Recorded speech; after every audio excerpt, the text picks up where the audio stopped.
My dreams just seemed frustrating. First, I'm going somewhere. I'm going to be riding there in the back of a pickup truck. It's kind of a party I have to go to with some other people. Because I'm riding in the back of this truck, I have one eye tooth that's a partial tooth, and it breaks off. So I have to put the tooth in my pocket. And then I think I've lost it. Actually, I haven't lost it. I find it in my pocket again. Now I feel like I'm going to the party and I can't smile because it'll show I'm missing a tooth. Then I get out of the truck and I realize, for some reason, my shoes are missing. So this guy reluctantly agrees to take me back, but it doesn't seem like we ever get there. We turn around and we go back to the party. Now I'm looking for a bathroom. I try to put my tooth back, but I need a mirror. So I go into the bathroom, and it's a room that the woman must use to paint some things on, because I almost knock over these things on a wall, and I realize that they're some kind of a construct of things that have been painted. And they're really kind of interesting, but I can make them not as solid as they were, so I'm trying to spread them out and make them look right again. That takes a few minutes, but I seem to get them straightened up, and I'm very careful as I continue walking. I go over to the bathroom, but the bathroom's kind of open to the room, and it's rather strange. It's like I walk into the part where you'd expect a toilet to be, and there's no toilet. A toilet, you have to kind of walk around in this circular pattern that's up above in an open area in the room, and that's where the toilet is. But now 3 or 4 other people have come in the room, some guys, actually. And they're lined up. Well, obviously no one can use a toilet because it's so much in view. So I leave that room. Went in there to use a mirror. I leave the room, but as I try to leave the room, I suddenly notice my foot has something stuck on the bottom. Now I'm wearing slippers. They have something stuck on them, and it's stuck to 3 old posters this person had bought somewhere. They had some cracks in them, and now, because my shoes or slippers kind of sticky, it's making it worse. It's tearing them a little bit. So I sit down and I have to kind of carefully try to take whatever's sticky off my shoe or slipper and not tear the posters more, but it does tear them a tiny bit. Then I'm trying to see if I can make that look better when the woman comes over who's at the house.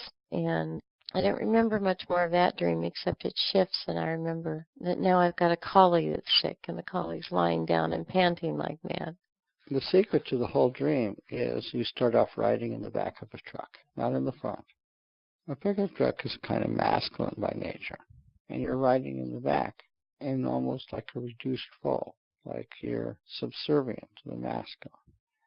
In the dream, the self-image of yourself is reduced to see how it is that you will relate or react. So, in other words, if your position in life was something that was subservient to the masculine, which is kind of like the condition of the feminine in creation, it's not able to quite be how it needs to be.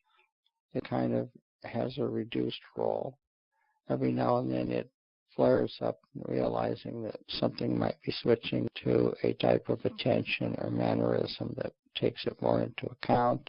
And you've got all this talk about how the feminine is part of the emerging light around the world and all of that, and that the age is shifting into including that more. What if that turns out to be entirely wrong? What if, because nothing can shift and the feminine can't do anything, it's back to the fact that things are breaking down?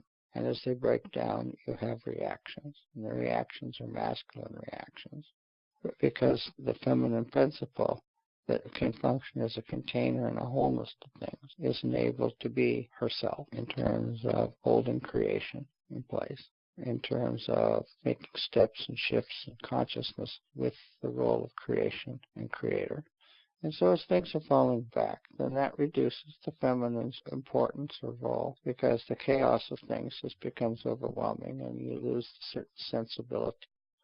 And if it gets like that, then the I, like the eye tooth, the I of yourself, only this is the I that is able to open up and become more of a wholeness or a presence in things. This has a double entendre meaning. Taken as a literal I, meaning a type of ego, you lose yourself. Taking it as a role that has to find itself in relationship to being in creation with a part to play, it can't find it. Then every aspect of it continues to keep going awry. Once it has lost a sensibility of how it can feel and relate to itself, and everything is discombobulated, it stays discombobulated.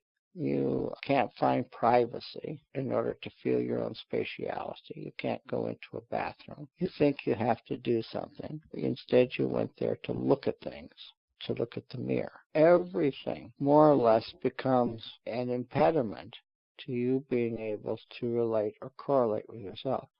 So if things are really breaking down and it is falling apart and it is becoming more in the other direction now, where the teachers even said that in the next era or the next phase of man, the earth is going to be destroyed by fire. Well, fire is light. Everything's going to go and have to be into a transmuted state, more like that of light. Well, that's a quality of the masculine. In other words, it's not a contracted, it's an expanded quality where creation goes poof and is transformed because energy is neither created nor destroyed. And then that's got to be very, very hard on the feminine.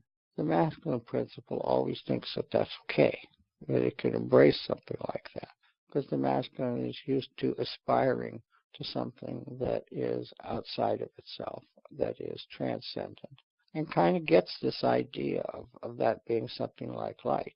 But the play was meant to be something that included creation itself, and that the feminine principle was part of that creation to make the whole thing kind of be counter-reflective, so that the masculine didn't take its attention and point it all just to going into light. The feminine was there to show that the principle of the divine could be seen within the elements of creation itself. But if something has veiled that and blocked that, then everything about the feminine role becomes basically repressed, suppressed.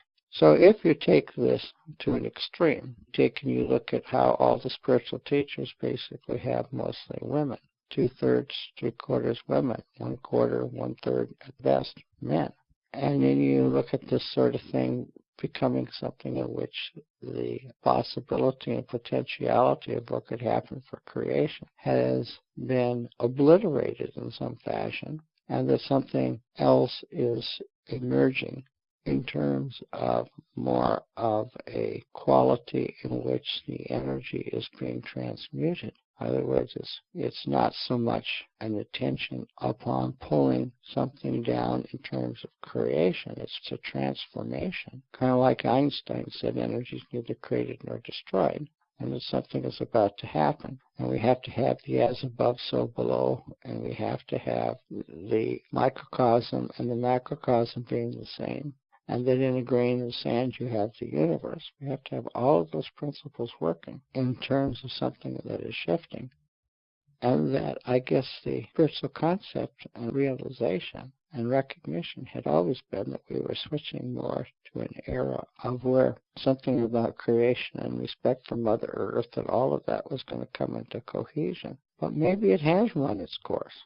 A dream like that scares one because it tends to suggest that may be so, in which case the feminine is left astir again because it isn't able to live or play or be the role of an overallness here in terms of pulling something, revealing something in terms of her wholeness from the aspect of creation. It's like that can get all unconstellated in some fashion in terms of the shift. And so if this were really that hopeless and that dire, and if it really was something like that that's going on, then the feminine has that aspect of energy is essentially all a scramble again.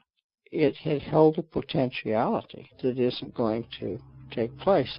In other words, not only is something not going to evolve or shift, but it could be, as the teacher has implied, mass extinction, whatever that might mean. If that was literal in some fashion, that is not good for creation, and that's not good for the feminine in terms of the role that she takes in terms of holding something together and ushering in something that changes in relationship to creation. So a dream like that has amazing ramifications in terms of what it implies, and it will be interesting to see if other women start dreaming things like that, because if they do, it's like the teacher is saying, And it's mostly a statement for women, because they have to sit there and feel the responsibility of what has transpired and take that deep, deep, deep into their psychic genes, embedded, energetic, for something that isn't to be here or now, but would be something in the cosmic order of things, eons and eons hence. So a dream that keeps doing what you're doing over and over again is shutting off and cutting out every role and aspect of the feminine energy. That's what it sounds like. I should be alarmed by that dream, except somehow or another I'm starting to ponder that it could be that way myself.